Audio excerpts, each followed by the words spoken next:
বারবার শিরোনামে উঠে আসছে দক্ষিণ চব্বিশ পরগনা, আর প্রশ্ন উঠছে তবে কি বারুদের স্তূপে দাঁড়িয়ে রয়েছে দক্ষিণ চব্বিশ পরগনা? বুধবার বোমাবাজিতে উত্তপ্ত হয়ে ওঠে দক্ষিণ চব্বিশ পরগনার কাটতে না কাটতে জীবনতলা। দক্ষিণ চব্বিশ পরগনার আরেক প্রান্ত, সেখান থেকে কার্তুজ উদ্ধার হয়। বজবজে যে গুলি বোমার কাণ্ড ঘটে তাতে গ্রেফতার করা হয়েছে আরো দুজনকে। 43 জনের বিরুদ্ধে এফআইআর হলেও এখনো অধরা বাকি অভিযুক্তরা।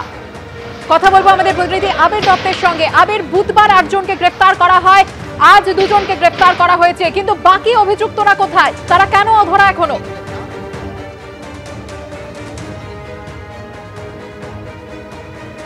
আবির, শোনা যাচ্ছে? যান্ত্রিক ত্রুটির কারণে যোগাযোগ বিচ্ছিন্ন হয়ে গিয়েছে আবিরের সঙ্গে। আমরা আবারও চেষ্টা করছি যোগাযোগ করার। বজবজের ঘটনা ঘটে বুধবার, যেখানে বোমাবাজিতে উত্তপ্ত হয়ে ওঠে এলাকা। সিন্ডিকেটের লড়াই বজবজে, গুলি, বোমা এবং মৃত বেড়ে তার সংখ্যা হয়েছে 10।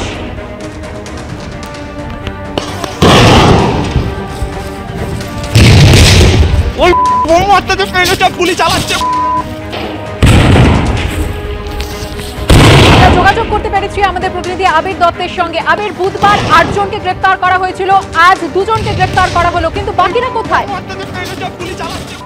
এটাই হচ্ছে প্রশ্ন, যে বাকি যাদের নামে অভিযোগ ছিল সেই তাদের মধ্যে অন্যতম হচ্ছে 3 জন সদস্য পঞ্চায়েতের, এবং তার সঙ্গে সঙ্গে একজন পঞ্চায়েত সদস্যের স্বামী।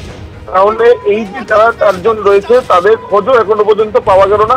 যারা এখনো পর্যন্ত ফেরার আছে তাদের মধ্যে 4 জনও পড়ে। এবার যেটা অভিযোগ এবং যেটা জানা যাচ্ছে যে ইতিমধ্যে যে এই ঘটনা ঘটেছে, সেই ঘটনার পরিপ্রেক্ষিতে যে 8 জনকে গ্রেফতার করা হয়েছে, এদেরকে জিজ্ঞাসাবাদ করে আরো 2 জনকে গ্রেফতার করা হয়েছে। তাদের মধ্যে একজনের নাম এফআইআর ছিল এবং আরো এক ব্যক্তি তারও যোগ রয়েছে। অনির্বাণ, ধৃত ফারুক মল্লিকের কাছে যে ডাবল ব্যারেল বন্দুক মিলেছে তা কি বিবাদী বাগের দোকানের? তা এসটিএফ যেমন খতিয়ে দেখছে, তেমনি যে হাজী রশিদ মোল্লার থেকে অস্ত্র কিনেছিল ফারুক, তার ভূমিকাও কিন্তু খতিয়ে দেখা হচ্ছে। কি জানতে পারছো?